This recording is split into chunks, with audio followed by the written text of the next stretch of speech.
सुप्रभात बच्चों। आज हम हिंदी व्याकरण का पाठ 17 कहानी लेखन पढ़ेंगे। कहानी लेखन शीर्षक से ही ज्ञात हो रहा है किसी कहानी को लिखना। नीचे दिए गए चित्रों को देखिए और दी गई कहानी को पढ़िए। कहानी है मूर्ख बकरा, शीर्षक है इसका। यहाँ चित्र देखिए क्या दिख रहे हैं। एक कुआं है जिसमें एक लोमड़ी है। दूसरे चित्र में हमें दिख रहा है कि ऊपर से कोई बकरा है, वो झांक रहा है, नीचे लोमड़ी को देख रहा है। तीसरे चित्र में बकरा और लोमड़ी अब दोनों ही पानी में है।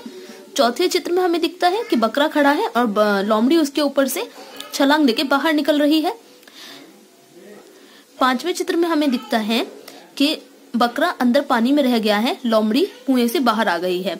उससे अगले छठे चित्र में हमें दिखता है कि बकरा अब उस स्थिति में है जिस स्थिति में पहले लोमड़ी थी और अब बकरा कुएं में फंस गया है। तो ये होता है चित्रों को देख करके कहानी को लिखना। यहाँ पे जो चित्र हमें दिख रहे हैं इतने सारे, इनसे हम एक कहानी बना सकते हैं। जैसे कि हम कह सकते हैं, एक समय की बात है, एक बार एक जंगल में कुएं के अंदर लोमड़ी गिर गई। लोमड़ी बहुत प्रयत्न करने के बाद भी उस कुएं से बाहर न निकल पाई। उसने कुछ समय बाद देखा, एक बकरा वहां से जाता हुआ उसने देखा, तो उसने उसे आवाज दी। बकरे ने आकर के लोमड़ी से पूछा कि वो यहाँ पे क्या कर रही है। तो लोमड़ी ने उसे मीठी मीठी बातें करके पानी के अंदर, या फिर ये कहो कि पानी के बारे में कुछ अच्छा बता करके उसे लालच देके नीचे उतार लिया। ठीक है, बकरा भी उसकी बातों में फंस करके कुएं के अंदर कूद गया। अब बकरा भी उसके अंदर कुएं के अंदर फंस गया था। तो लोमड़ी ने उससे वार्तालाप करके, उससे बातचीत करके बकरे को ये कहा कि हम इसमें से बाहर निकल सकते हैं। मैं पहले बाहर निकल जाती हूँ, फिर मैं तुम्हें बाहर निकाल लूंगी। ऐसा कह के बकरा पहले खड़ा हो गया और लोमड़ी उसके पीठ पे चढ़ के बाहर निकल गई। फिर उसके बाद क्या हुआ, बकरे ने जब कहा कि मुझे बाहर निकालो, तो लोमड़ी हंसती हुई वहां से चली गई और उसने क्या कहा, मूर्ख बकरा, ऐसा कह के वो वहां से चली गई। बकरा पानी में खड़े होकर के ऊपर की तरफ देखने लगा और लोमड़ी वहां से जा चुकी थी।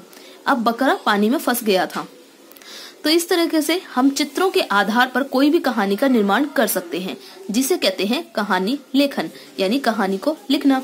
अब चलिए पढ़ के देखते हैं कि इसमें क्या कहानी दी गई है। एक बार उछल कूद करते हुए एक लोमड़ी कुएं में गिर पड़ी। बहुत प्रयत्न करने पर भी वह कुएं से बाहर नहीं निकल पाई। थोड़े समय बाद एक बकरा कुएं के पास से गुजरा। कुएं से आती हुई आवाज सुनकर वह रुका। उसने कुएं में झांक कर देखा। लोमड़ी को देख वह उससे कुएं में रहने का कारण पूछने लगा। लोमड़ी ने कुएं में पानी की बहुत तारीफ की। बकरे को प्यास लगी थी, वह झट से कुएं में कूद पड़ा। अब बकरे का भी बाहर आना मुश्किल हो गया। लोमड़ी ने अपनी बातों में बहलाकर बकरे को कहा, तुम मुझे बाहर निकलने में मदद करो, फिर मैं तुम्हें बाहर निकाल लूंगी। भोला बकरा अपने अगले पैर कुएं की दीवार पर रखकर खड़ा हो गया। लोमड़ी अपने पैर बकरे की पीठ पर रखकर बाहर कूद गई और बकरे को अंगूठा दिखाकर चली गई। मूर्ख बकरा कुएं में ही रह गया। देखो, कोई भी कहानी होती है तो वो कहानी किसी न किसी उद्देश्य से लिखी जाती है, अर्थात वह कहानी किसी न किसी चीज की सीख देने के लिए लिखी जाती है। सीख यानी कि शिक्षा। तो इस कहानी में हमें शिक्षा क्या मिलती है, चालाक लोगों की मीठी मीठी बातों में नहीं आना चाहिए। जब भी हम किसी कहानी का इस प्रकार लेखन करेंगे तो अंत में उस कहानी का उद्देश्य, यानी उस कहानी से हमें क्या सीख या शिक्षा मिलती है, वो हम अंत में जरूर लिखेंगे। तो वही यहाँ पे लिखी हुई है। इसी प्रकार यहाँ बया और बंदर की एक कहानी है, जिसमें बया जंगल में घोंसले में रहा करती थी। वहां वो बंदर से बोलती है कि तुम यहाँ पे मतलब जैसे वो उसको ठंड में ठिठुरते हुए देखते तो उससे बोलती है कि तुम ऐसे ठंड में ठिठुरते हो, मुझे देखो मैं भी घर बना के अपना रह रही हूँ आराम से, मुझे न ठंड की चिंता है ना ही वर्षा की। तुम इस तरह से रहते हो, तुम भी अपना घर बना के रहना चाहिए तुम्हें भी। तो इस बात पे मूर्ख बंदर उस बात से गुस्सा हो जाता है और उसके बया के घोंसले को नीचे की तरफ फेंक देता है। तो इसमें कहानी में हमें शिक्षा क्या मिलती है कि मूर्ख को अच्छी सलाह देने से अपनी ही हानि होती है। मूर्ख को अगर हमको सलाह देंगे तो उससे हम अपनी ही हानि करेंगे। तो ये होता है चित्रों को देख करके लिखना, यानी कि कहानी लेखन। इससे पहले आपका एक चित्र वर्णन हुआ था, वो था चित्र का वर्णन करना कि चित्र में क्या है, और यहाँ हो रहा है आपका कहानी लेखन। इसी प्रकार उदाहरण के तौर पे हम देख लेते हैं। ये आपका अभ्यास नहीं है, सिर्फ मैं आपको उदाहरण के तौर पे समझा रही हूँ कि आपको अभ्यास में किस तरह से कार्य करना है। जैसे ये चींटी और तोता, ठीक है, चींटी और तोता की कहानी है। दो चित्र हमें इसमें दिए गए हैं, जिसमें हमें दिख रहा है कि चींटी पानी में बहती हुई जा रही है और तोता एक पेड़ के पत्ते को तोड़ के नीचे फेंक रहा है ताकि चींटी उस पर चढ़ के बच सके।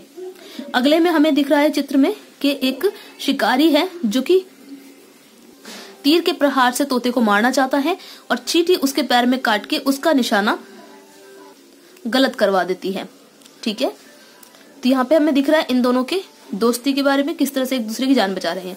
अब यहाँ पे संकेत बिंदु दिए गए हैं। जंगल में तालाब, तालाब के किनारे एक चींटी, चींटी का तालाब में गिरना, डूबने लगना, चींटी पर एक तोते की नजर पड़ना, पेड़ से पत्ता तोड़कर पानी में फेंकना, चींटी का बाहर आना, एक दिन शिकारी का तोते पर निशाना लगाना, चींटी का उसे काटना, शिकारी का चीखना, निशाना चूकना, तोते की जान जाना, माफ करना, तोते की जान बच जाना। ठीक है, तो अब हम इसमें कहानी का निर्माण किस तरह करेंगे कि एक जंगल में एक तालाब था। तालाब के किनारे एक चींटी घूम रही थी। चींटी अचानक से तालाब में गिर गई और डूबने लगी। किसी प्रकार चींटी पर तोते की नजर गई। तोते ने पेड़ से पत्ता तोड़कर पानी में फेंका जिससे कि चींटी उस पे चढ़ के अपनी जान बचा सके। चींटी पत्ते पर चढ़ गई और किनारे पे आने के बाद तालाब से बाहर आ गई। एक दिन एक शिकारी तोते पर निशाना लगा रहा था। चींटी ने उसे देखा और वह तुरंत उसके पास जाके उसने काट लिया। शिकारी अचानक हुए इस प्रहार से शिकारी चीखने लगा। चीखने के कारण उसका निशाना चूक गया और तोते की जान बच गई। तो ये हमने एक कहानी का निर्माण कर दिया। इसी प्रकार आपको भी कहानी का निर्माण करना है। जो भी आपको अभ्यास में मैं करने को दूंगी उसी कहानी का आपको इसी प्रकार निर्माण करना है, संकेत बिंदुओं के आधार पर। आशा करती हूँ आपको समझ आ गया होगा जो भी मैंने आपको समझाने की कोशिश की है, और कहानी लेखन किस तरह से करना होता है, क्या है कहानी लेखन, ये भी आपको अच्छे से समझ में आ गया होगा। फिर भी अगर आपको कहानी लेखन करने में कोई भी कठिनाई है, कोई परेशानी है, तो मुझे व्हाट्सएप पे मैसेज करके पूछ सकते हैं।